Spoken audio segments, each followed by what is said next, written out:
It was a sunny afternoon. I laid with my top off. The heat was something I couldn't understand. It seemed to multiply as the hours went by. I groaned as I tried to fan myself.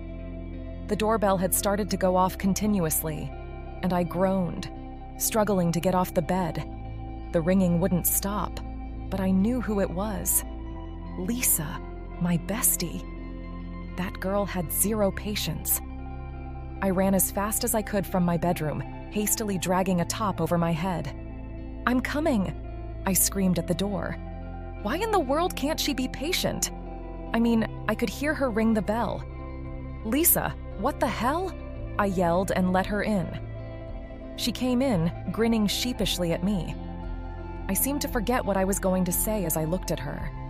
She was dressed rather gorgeously. She had a short blue mini skirt and pink crop top on, matching them with white sneakers. Lisa has always been a beauty guru, with her long blonde hair graciously flowing behind her, her bright blue eyes shining, and her long, perfectly shaped legs. Many times when we go out, it just seems like I am invisible next to her with the way the guys rush her. But I mean, I wasn't jealous or anything. I was proud I had such a beautiful person I called my best friend. Lisa wasn't just beautiful physically. She had the most beautiful and amazing soul ever. That lady would literally try to see the good in everyone, and it pissed me the fuck off. She settled onto the couch, and I started to wiggle my eyebrows. She raised her eyebrows as she watched me do my thing. "What's the occasion?" She smiled and blushed. "I am going out on a date with Mason." I squealed with delight as I heard her. Lisa had been crushing on Mason since forever, and it just seemed as though he had a blindfold covering his eyes. Who wouldn't love Lisa? So I chipped in and played matchmaker with them. "Why didn't you tell me earlier?" I asked. She smiled shyly. "I didn't know how to, but how do you think I look?" I took a second look at her. "Girl, Mason isn't going to be able to take his eyes off you," I told her. And I wasn't even lying. She looked so damn good. Even I couldn't take my eyes off her. She smiled and blushed deeper. Her phone beeped, and she brought it out of her bag to check it. She looked up from her phone. "I'll be out in a minute. He's picking me up." I smiled and walked her to the door, blowing her air kisses. I watched as she hopped into the car that pulled up on the driveway, and I felt slightly sad for my lonely self. I am Kimberly Blake. I'm 5'4", with hazel eyes and full plump lips.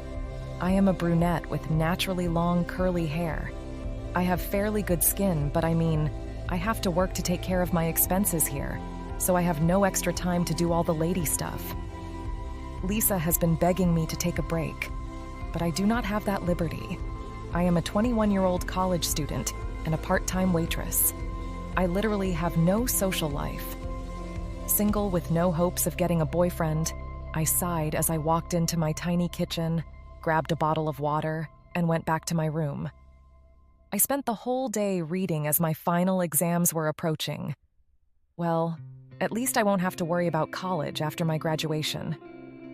I pulled off my top again and checked my phone for any new messages. But as always, none. I keep forgetting about my non-existent social life and expecting messages.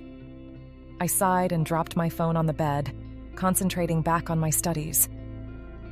The next morning, I overslept.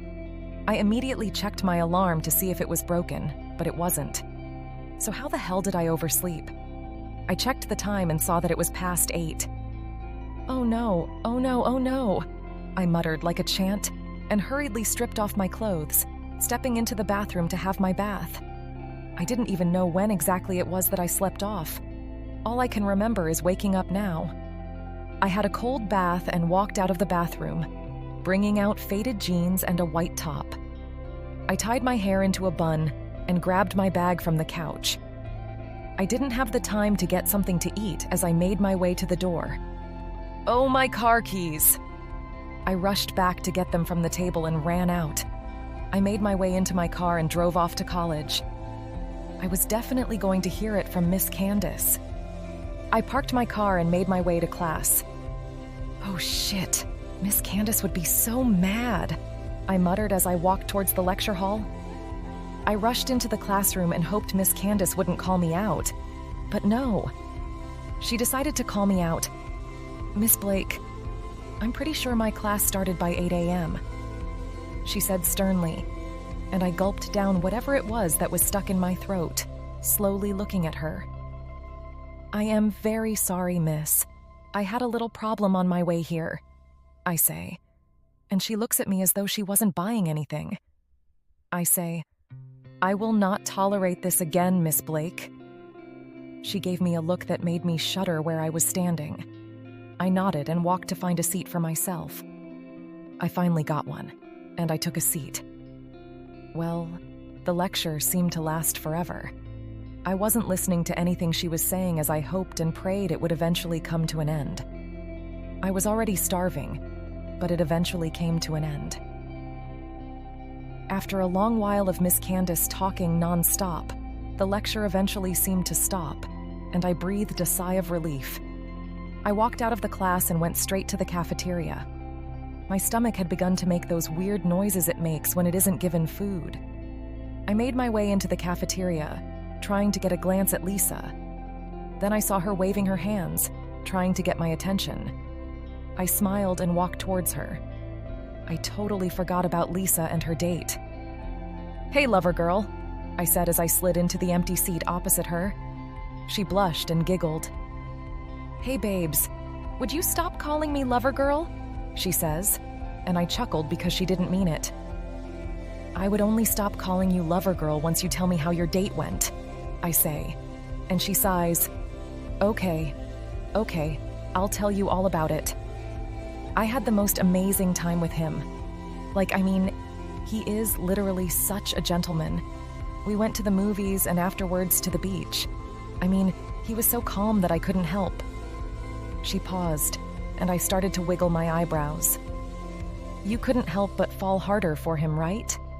I teased her, and her pinks grew a pink shade. I gasped at how true it was. She really did fall for Mason. Kim! She whined, and I raised my hands up in surrender.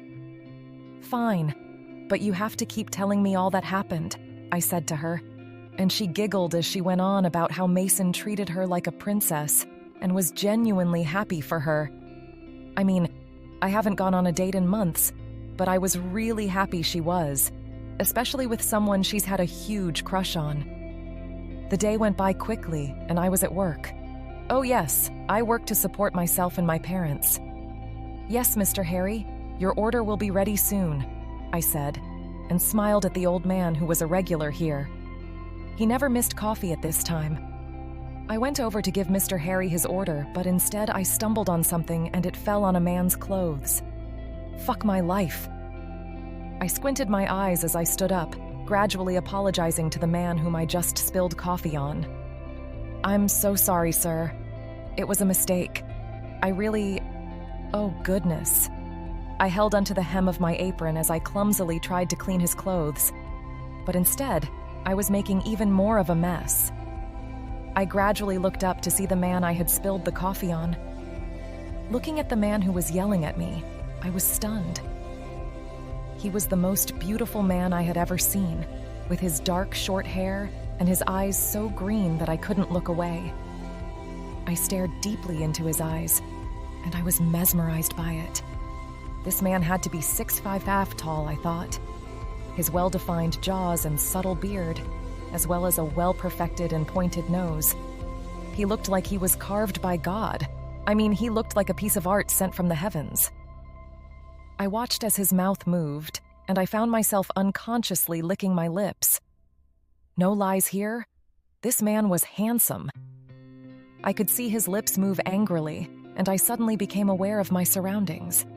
The manager of the coffee shop, Mr. Jack, came over, apologizing earnestly to the man, but he wasn't having it. Sir, I tried to speak, but the man snapped his head angrily at me, looking at me with those mesmerizing green eyes that made me want to melt, and shook his head. The man stormed out of the cafe angrily, and my manager looked at me and said, "Kim, you're fired." I couldn't comprehend what I just heard. Did I just get fired? I asked myself.